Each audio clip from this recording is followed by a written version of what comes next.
अस्सलाम वालेकुम। ओके, तो अब हम नेज़ल सेप्टम एंड इस डिजीज़ का चैप्टर शुरू करते हैं, जो कि बहुत ही ज़्यादा इंपॉर्टेंट चैप्टर है क्योंकि इसकी एनाटॉमी का भी एससीक्यू अक्सर औक़ात आ जाता है। इसमें से आपने एनाटॉमी भी अच्छे तरीके से करनी है।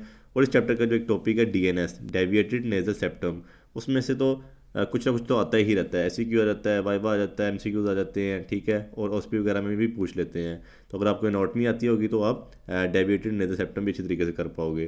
तो सबसे पहले हम जो नेज़ल सेप्टम है, यानी कि जो हमारा रास्ता है, दरमियान वाला रास्ता है जो हमारी नोस्ट्रिल्स को डिवाइड कर रहा है, उसकी एनाटॉमी पढ़ लेते हैं। अगर भी हमारे सामने डायग्राम आ चुकी हुई है, ठीक है। जो हमारा नेज़ल सेप्टम है वो 3 पार्ट्स पे डिवाइड है। सबसे पहला जो हमारा पार्ट है वो है क्लोमेलर सेप्टम, जिसको हम कह रहे होंगे। तो आप लोगों ने क्लोमेला पढ़ा था, मैंने पढ़ाया था जब हम कह रहे थे कि ये हमारे 2 नोस्ट्रिल्स हैं, ठीक है।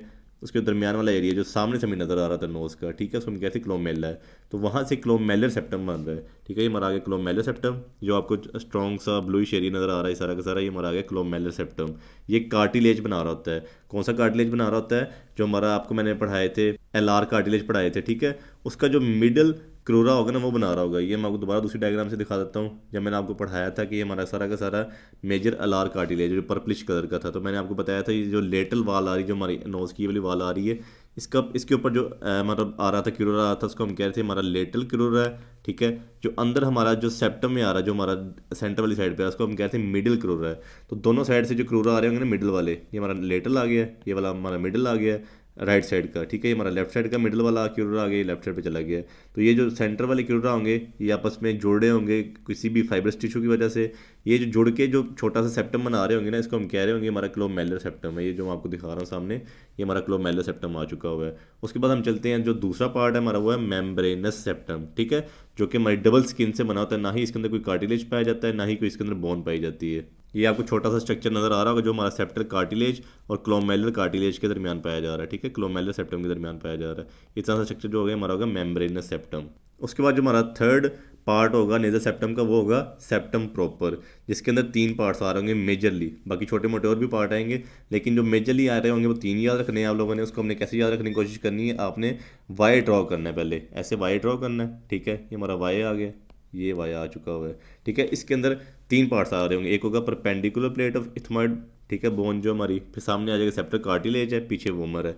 ये दोनों बोन्स आ चुकी हैं, ये एक कार्टिलेज पाया जाएगा। मेजरली ये 3 स्ट्रक्चर हमारा है, जो सारा का सारा सेप्टम है ना, जिसको हम सेप्टम प्रॉपर कह रहे हैं, ये बना रहे होंगे।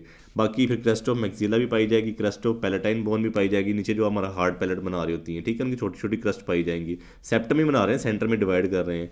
इन क्रस्ट के ऊपर आगे जो हमारा वोमर बोन लग रही होती है, कार्टिलेज लग रहा होता है, ठीक है। ऊपर हमारा जो आ जाएंगे, जो ऊपर वाली साइड पर जाएंगे, जो हमारा नोज का डोर्सम होता है, वहाँ पे हमारी नेजल स्पाइन और फ्रंटल बोन आ जाएगी, क्रस्ट ऑफ नेजल बोन आ जाएगी, ठीक है। ये स्ट्रक्चर बना रहे होंगे। और यहाँ पे छोटा छोटा सा हमें anterior nasal spine of maxilla भी देखने को मिल रहा होगा। और पीछे वाली साइड पे हमने रोस्टम ऑफ स्फीनोइड, आपको बताया सारी की सारी स्फीनोइड बोन है, उसका आगे छोटा सा रोस्टम निकला होगा, वो भी हमारा जो सेप्टम है वो उसके अंदर पार्ट प्ले कर रहा होगा। तो जो हमारा सेप्टम प्रॉपर है वो इतने स्ट्रक्चर्स पे डिवाइड है। मेजरली अगर आप लोगों ने याद रखने तो 3 याद रख लेने हैं। परपेंडिकुलर पार्ट ऑफ जो हमारा इथमॉइड बोन है, सेप्टल कार्टिलेज है और वूमर बोन है, ठीक है। उसके बाद हम चलते हैं कि आपको मैं बता देता हूँ कि हमारा ना स्ट्रक्चर बन रहा होता है, इसको हम कह रहे होते हैं लिटल्स एरिया, जहाँ पे हमारा प्लक्सिस बन रहा होता है। आपको मैंने सारा का सारा ब्लड सप्लाई पढ़ाई हुई है। 4 तरह की ना जो आर्टरीज होती हैं ना, वो हमारी आगे एक पॉइंट पे ज्वाइन हो रही होती हैं। एक आर्टरी होती है हमारी एंटीरियर इथमॉइड आर्टरी, दूसरी हमारी होती है स्फीनोपैलेटाइन आर्टरी, तीसरी होती है हमारी ग्रेटर पैलेटाइन आर्टरी, चौथी हमारी होती है सुपीरियर लेबियल आर्टरी। इसकी भी सेप्टल ब्रांच होती है, आगे आपको मैंने पढ़ाई हुई सारी की सारी, ठीक है। ये 4 हमारी आर्टरीज जा रही होती हैं और यहाँ पे आगे ना ज्वाइन हो रही होती हैं, अनोस्टोमोसिस बना रही होती हैं, ठीक है। इसको हम कहते हैं किसल बक्स प्लक्सिस कह रहे होते हैं। जो ये एरिया होता है सारा का सारा एरिया होता है, इसको हम लिटल्स एरिया कह रहे होते हैं। बिल्कुल छोटा सा एरिया होता है और बिल्कुल ही हमारे नोस्ट्रिल के करीब होता है। अगर हम नाखून अंदर गलती से मार भी दें इस जगह पे सेप्टम पे, तो यहाँ से बड़ी स्फीयर किस्म की ब्लीडिंग होती है। जब हम एपिस्टेसिस पढ़ेंगे जो नाक से ब्लीडिंग होती है, तो तब मैं आपको ज़्यादा डिटेल में पढ़ाऊंगा, ठीक है। आगे ब्लीडिंग पॉलिप्स भी बनते हैं यहाँ पे, ये नेक्स्ट चैप्टर के अंदर हम सारा का सारा पढ़ेंगे।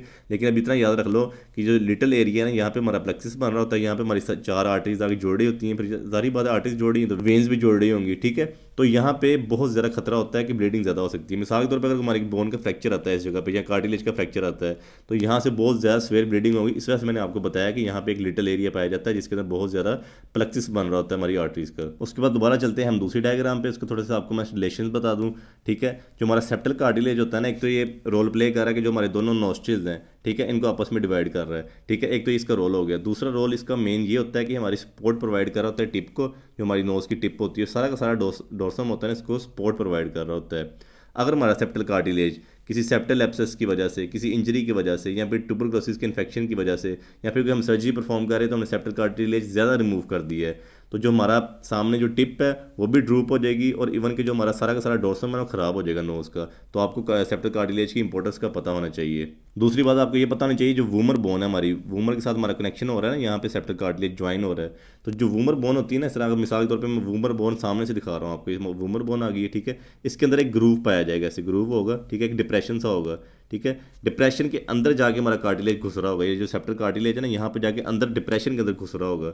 तो अगर कोई इंजरी हो, ठीक है, जहाँ पे जो हमारा जो सेप्टल कार्टिलेज है जो जाके घुस रहा है वूमर बोन के ग्रूव के अंदर, तो वहाँ से जो ग्रूव के अंदर से हमारा डेविएट हो सकता है, वहाँ से निकल के बाहर आ सकता है। तो सेप्टल डेविएशन उसको हम कहेंगे, आगे जाके मैं आपको पढ़ाऊंगा। लेकिन आपको इतना पता होना चाहिए, जो वूमर के अंदर ग्रूव बन रहा है वहाँ पे जाके हमारा जो सेप्टल कार्टिलेज है वो फंस रहा है, ठीक है। और नीचे वाली साइड पे जो मैं आपको बताया इंटीरियर नेजल स्पाइन और मैक्सिला के अंदर भी हमारा सेप्टल कार्टिलेज लग रहा है यहाँ पे आके, ठीक है, ज्वाइन हो रहा है यहाँ पे। अगर कोई इंजरी होती है यहाँ से हमारा सेप्टल कार्टिलेज निकलता है तो वो बनाएगा सेप्टल स्पर। सेप्टल स्पर भी आपको बताऊंगा वो क्या होता है, वो भी आगे जाके पढ़ेंगे। लेकिन आपको भी पता होना चाहिए कि कहाँ कहाँ पे हमारा जो सेप्टल कार्टिलेज लग रहा है। अगर यहाँ से डिसलोकेशन होती है, यहाँ से फ्रैक्चर होता है, यहाँ से हमारा अगर डेविएशन होती है, तो क्या क्या हो सकता है ये मैं आपको नेक्स्ट वीडियो के अंदर पढ़ाऊंगा। लेकिन आपको अभी तक ये पता होना चाहिए कि कहाँ कहाँ पे इसका कनेक्शन बन रहा है। अब हम चलते हैं फ्रैक्चर्स ऑफ नेजल सेप्टम की तरफ, ठीक है। फ्रैक्चर्स ऑफ नेजल सेप्टम आगे, उसकी सबसे पहले देख लेते हैं एटियो पैथोजेनेसिस, यानी कि कोजिस क्या है, ठीक है, और उसकी पैथोजेनेसिस क्या होगी। एटियो यानी कि कोजिस क्या होंगे। तो फ्रैक्चर्स हैं, तो फ्रैक्चर का कोज एक ही होगा कि ट्रॉमा हो सकता है। ट्रॉमा हमें फ्रंट से भी आ सकता है। मिसाल के तौर पे ना आप मिसाल ले लो कि कोई मुक्का बज रहा है, अभी कार एक्सीडेंट या रोड एक्सीडेंट को छोड़ो, कि कोई मुक्का बज रहा है, सामने से अगर मुक्का बजेगा, ठीक है, साइड से भी मुक्का बज सकता है, ठीक है, नीचे से भी बज सकता है, नीचे वाली साइड से भी, ठीक है। तो यहाँ से अगर ट्रॉमा आए, मुक्का बजे, तो उसकी वजह से क्या क्या इंजरीज आ सकती हैं कि इवन कि हमारा जो नोज़ है वो बक्कल फ्रैक्चर हो सकता है, यानी कि पूरा का पूरा घुस सकता है, जैसे अंदर की तरफ घुस जाए, ठीक है, नोज़, ये बक्कल फ्रैक्चर हो सकता है। या वर्टिकल फ्रैक्चर आ सकता है, मतलब साइड से हमारा, अगर मिसाल के तौर पे हमारा नोज़ है, ठीक है, सारा का सारा स्ट्रक्चर आ गया नोज़ का, तो वर्टिकल फ्रैक्चर आ सकता है, यानी कि ऐसा फ्रैक्चर आ सकता है, ठीक है, या फिर हॉरिजॉन्टल फ्रैक्चर आ सकता है, सारा का सारा ऐसा फ्रैक्चर आ सकता है। और इवन कि जो हमारा नोज़ का सेप्टम है वो क्रश्ड हो सकता है छोटे छोटे पीसेज के अंदर, ठीक है, वो छोटे छोटे पीस के अंदर टूट सकता है सारा का सारा जो हमारा नोज़ है, ठीक है। तो ऐसा भी फ्रैक्चर आ सकता है। उसके बाद आप लोगों को दूसरी चीज़ ये पता नहीं चाहिए कि जो मैं ऊपर आपको बता के आया हूँ कि जो वूमर बोन के अंदर एक ग्रूव बन रहा था, उसके अंदर हमारा सेप्टल कार्टिलेज लग रहा था। मिसाल के तौर पे ये हमारा नोज़ का स्ट्रक्चर आ गया, ठीक है, जो मेजर स्ट्रक्चर है, ठीक है, ये आ गया। तो वाई शेप से मैं आपको बता रहा था, हम डिवाइड कर रहे थे, ठीक है। तो यहाँ पे आके मैंने बताया कि यहाँ पे हमारा लग रहा है आके जो सेप्टल कार्टिलेज है वो उस जगह पे प्लेस हो रहा है, ये इस जगह पे प्लेस हो रहा है, ठीक है, वूमर के अंदर जो ग्रूव बन रहा है, ठीक है। तो मोस्टली तब ये ग्रूव टूटता है या डिसलोकेशन होती है हमारी सेप्टल कार्टिलेज की, जब यहाँ से ब्लो हो, मतलब यहाँ से नीचे वाली साइड से मुक्का लगे, तो यहाँ से जो हमारा सेप्टल कार्टिलेज उखड़ जाता है, बाहर आ जाता है, तो सेप्टल डिसलोकेशन हो जाती है। तीसरी बात आपको ये पता होना चाहिए, जो हमारा सारा का सारा जो सेप्टम बन रहा है, सेप्टम का आपको पता है जो हमारा इनर नोज है उसके ऊपर सारी की सारी मिकोजल लाइनिंग होती है, यानी कि मिकोजा ने इसको सारा को सारा कवर किया होगा। तो हमें सेप्टल कार्टिलेज नहीं नज़र आ रहा होगा, सेप्टल बोन नहीं नज़र आ रही होगी, क्योंकि ऊपर सारा का सारा हमारा मिकोजल लेयर होती है। अगर कोई ऐसी इंजरी हुई है कि जिसकी वजह से हमारा जो मिकोजा है वो भी फट जाए, मिकोजा फटे, अगर लिटल एरिया से फटा, जो मैंने बताया कि हमारा छोटा सा लिटल एरिया बन रहा था, तो यहाँ से बहुत गंदी वाली ब्लीडिंग होगी, लिटल एरिया में होगा, लिटल एरिया में हो, साथ में जो हमारा मिकोजा है वो भी फटे, मिकोजा फटेगा तो तभी ब्लीडिंग सारी बाहर आएगी, क्योंकि आपको पता है मिकोजा के अंदर वाली साइड पे हमारी ब्लड वेसल्स प्रेजेंट है। तो अगर मिकोजा फटेगा, कार्टिलेज तो फटा ही फटा, उसमें ब्लड वेसल्स को फाड़ा ही होगा, ठीक है। अगर मिकोजा भी साथ में फटेगा तो बहुत गंदी वाली ब्लीडिंग आएगी हमारे नोज से। अगर ऐसा होता है कि मिकोजा नहीं फटता, हाँ, अंदर हमारा कार्टिलेज टूट जाता है, बोन टूट जाती है, ठीक है, अंदर ब्लड वेसल्स फट जाती हैं, तो फिर क्या होगा। मिसाल के तौर पे हमारा आ गया है कार्टिलेज आ गया, ठीक है, जो सेप्टल कार्टिलेज है, उसके ऊपर हमारा पेरिकोन्डियम आ जाएगा, जो हमारा मतलब आपको पता है कि हमारा कार्टिलेज का कनेक्टिव टिश्यू होता है, ठीक है, और इसके अंदर हमारी बारीक बारीक सी ब्लड वेसल्स पाई जाती हैं, ठीक है। इसके ऊपर मैं आपको बता चुका हूँ कि म्यूकोजा लैंड मोटा सा पोर्शन हो गई, ये सारा का सारा म्यूकोजा आ जाएगा। और कोई ऐसी इंजरी हुई है जिसकी वजह से हमारा कार्टिलेज भी टूट गया है, कार्टिलेज टूटा है, साथ में पेरिकोन्डियम पाया जा रहा है, साथ में म्यूकोजा पाया जा रहा है, सारा का सारा फट गया है, इंजरी हुई है। तो अब जो ब्लीडिंग हो रही है वो आपको बताया कि बहुत सीवियर किस्म की ब्लीडिंग होगी, सारी की सारी हमारे नाक से बाहर आ रही होगी, ठीक है। दूसरी किस्म का ये रिएक्शन हो सकता है कि जो हमारा म्यूकोजा है वो नहीं फटता, अंदर हमारा कार्टिलेज टूट जाता है, पेरिकोन्डियम टूट जाता है, अंदर अंदर ब्लीडिंग होना शुरू हो जाती है। तो जो अंदर ब्लीडिंग हो रही होगी वो अंदर ही जमा होती रहेगी, पीछे वाली साइड पे जमा होती रहेगी, तो सारा का सारा हमारा म्यूकोजा इस तरह फूलता जाएगा, अंदर ब्लीडिंग जमा होती रहेगी। तो एक हेमाटोमा बन जाएगा, कि अंदर ब्लड कलेक्शन हो जाएगी हमारी म्यूकोजा के बिसाइड।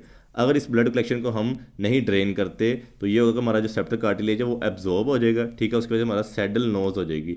सैडल नोज मैंने आपको पढ़ाया था ना कि जैसे जो घुड़सवार करते हैं, जो घोड़े के ऊपर जो सीट होती है इसको हम सैडल कह रहे हैं, ऐसी शेप की सीट होती है, इसके ऊपर हमारा जो घुड़सवार बैठ रहा होता है, तो जो नोज़ है ना वो सैडल शेप हो जाएगी। क्योंकि आपको पता है, मैंने बताया कि जो हमारा कार्टिलेज है, सेप्टल कार्टिलेज है, वही सपोर्टिंग स्ट्रक्चर है, वही हमारी टिप को मेंटेन कर रहा है, वही हमारे नोज़ के डोर्सम को मेंटेन कर रहा है। तो अगर हमारा सेप्टल कार्टिलेज ही एब्जॉर्ब हो गया ड्यू टू हेमाटोमा तो हमारा जो सारा का सारा नोज़ है वो सैडल शेप में चला जाएगा।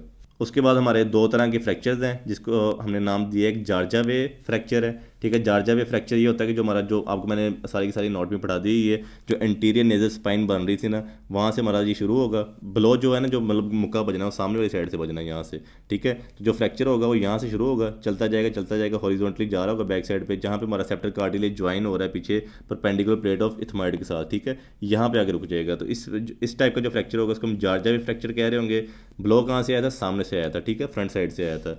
जो दूसरा फ्रैक्चर है उसको हम चैवलेट फ्रैक्चर कह रहे होंगे। इसके अंदर जो ब्लो आ रहा होगा ना, नीचे वाली साइड से आ रहा होगा, यहाँ से ब्लो आएगा, ठीक है। फ्रैक्चर यहाँ से शुरू होगा, इंटीरियर नेजल स्पाइन से शुरू होगा, चलता जाएगा और ऊपर जा रहा होगा, जो हमारा जहाँ पे बोन और कार्टिलेज का ज्वाइन हो रहा है, जो हमारा डोर्सम बन रहा है, ठीक है, वहाँ तक हमारा सारा का सारा फ्रैक्चर जा रहा होगा। इस टाइप के फ्रैक्चर को हम कह रहे होंगे चैवलेट फ्रैक्चर है। नेक्स्ट हम चलते हैं ट्रीटमेंट ऑफ फ्रैक्चर्स की तरफ, ठीक है। अब आपको पता चल गया हुआ है एक फ्रैक्चर हुआ है, उसको अपने पहले रिकॉग्नाइज करना है कि किस किस्म का फ्रैक्चर हुआ है, ठीक है। उसके बाद हमें ट्रीटमेंट की तरफ जाना है, और ट्रीटमेंट एसेंशियल है। ट्रीटमेंट के बगैर इम्पॉसिबल है कि हम पेशेंट को ठीक कर पाएँ। सबसे पहला हमारा हीमाटोमा आ जाएंगे। अगर हीमाटोमा हुआ है मतलब कि जो म्यूकस मेम्ब्रेन है उसके अंदर ब्लड जमा हुआ है, तो अगर वो हमने हीमाटोमा को ना ड्रेन किया, ब्लड को बाहर ना निकाला, तो सेप्टल कार्टिलेज को वो एब्जॉर्ब कर देगा, सैडल शेप नोज हो जाएगा। तो सबसे पहले अगर हीमाटोमा है तो उसको हम ड्रेन करना है। और उसके अलावा अगर डिसलोकेशन हो गई है या फ्रैक्चर हो चुका हुआ है, सेप्टल फ्रैगमेंट्स बन चुके हुए हैं, तो उनको हमने रीपोजिशन करना है, ठीक है। जहाँ पे उसको सेंटर में आना चाहिए वहाँ पे रीपोजिशन करेंगे, उसको सपोर्ट प्रोवाइड करेंगे। और आपको पता है जो म्यूको पेरिकोंडियल फ्लैप्स हैं, जो मैं आपको बता चुका, म्यूकस होता है और पेरिकोंडियम होता है। जो पेरिकोंडियम हमारे कार्टिलेज का कनेक्टिव टिश्यू है, उनको दोबारा ऊपर प्लेस करेंगे। पहले हमने जो फ्रैगमेंट्स टूटे थे उनको ज्वाइन करना है, ठीक है। ऊपर म्यूको पेरिकोंडियम पेरिकोंडियल फ्लैप्स लगाने हैं, ठीक है। उसके बाद हमने सुचरिंग कर देनी है और अंदर नेजल पैक दे देने, ताकि सपोर्टिंग रहे, मतलब जब तक हमारा रिपेयर नहीं होता सारा का सारा सिस्टम। और उसके बाद देखा गया कुछ केसेस होते हैं जो हमारे नेजल सेप्टम फ्रैक्चर्स के जो केसेस होते हैं ना, वो हमारे फ्रैक्चर ऑफ नेजल पैरामिड से मिल रहे होते हैं। नेजल पैरामिड होता है, मिसाल तौर पे हमारा नेजल पैरामिड है सामने वाली साइड से, ठीक है। जैसे आपको नोज़ नज़र आ रहा था, अगर हम सामने से नीचे से उठा के देखें नोज़ को, ये हमारे दो नोस्ट्रिल नज़र आ रहे होते हैं, ठीक है। और ये सारा का सारा स्ट्रक्चर को हम पैरामिड कह रहे होते हैं, ठीक है। तो जब इसका कोई फ्रैक्चर होता है ना, तो वो भी हमें कन्फ्यूजिंग हो रहा होता है हमारे नेजल सेप्टम के साथ। अगर ऐसा कोई केस है जिसके अंदर हमें लग रहा हो कि हाँ ये शायद पैरामिड का फ्रैक्चर है या नेजल सेप्टम का है, तो हो सकता है वो दोनों हो, ठीक है। तो हम साथ साथ जो ट्रीटमेंट है, जो सर्जरी है, उसको साथ साथ लेके चल रहे होते हैं। हमने पैरामिड को भी मेंटेन करना, तो जो सारा का सारा हमारा सेप्टम है, ठीक है, उसको भी हम मेंटेन कर रहे होंगे। उसके बाद कॉम्प्लिकेशन की तरफ चलते हैं। कॉम्प्लिकेशन सिंपल है, वो मैं आपको बता चुका हूँ। मिसाल के तौर पे हमारा जो नोज़ है उसका मोटा मोटा सा स्ट्रक्चर है, ठीक है। ये हमारा नोज़ का स्ट्रक्चर आ चुका है। मैंने आपको बताया जो हमारा नेजल सेप्टम है वो सारा का सारा जो ऊपर डोर्सम बन रहा है, हमारा नोज़ का ये डोर्सम है, ठीक है। और जो आगे टिप बन रही है उसको सपोर्ट कर रहा है। अगर हमारा नेजल सेप्टम ख़राब हो जाएगा, नेजल सेप्टम डेविएट हो जाएगा, फ्रैक्चर हो जाएगा, ठीक है, उसकी वजह से हो सकता है कि जो हमारा नोज़ के जो रास्ते बन रहे हैं, नोस्ट्रिल्स बन रहे हैं, ठीक है, वो भी डिस्टर्ब हो जाएं, वो भी एसिमेट्रिकल हो जाएं, ठीक है। यहाँ पे जो हमारी नोज़ की टिप है वो भी टेढ़ी हो सकती है, जो अंदर सामने क्लोमेला बन रहा है, ठीक है, क्लोमेला भी डिफ्रेंशिएट कर सकता है, वो भी इधर उधर हो सकता है, नोस्ट्रिल्स को बंद कर सकता है, ठीक है, जिसकी वजह से ब्रीथिंग के मसले आ सकते हैं। तो इस वजह से हमने जब नेजल सेप्टम का कोई भी केस मिले उसको उसी टाइम रिजोल्व करना है। That's all for the anatomy and fractures of nasal septum. इंशाल्लाह नेक्स्ट वीडियो में हम डेविएटेड नेजल सेप्टम पढ़ते हैं, जो कि बहुत ही ज़्यादा इंपॉर्टेंट है, इंतहाई इंपॉर्टेंट है।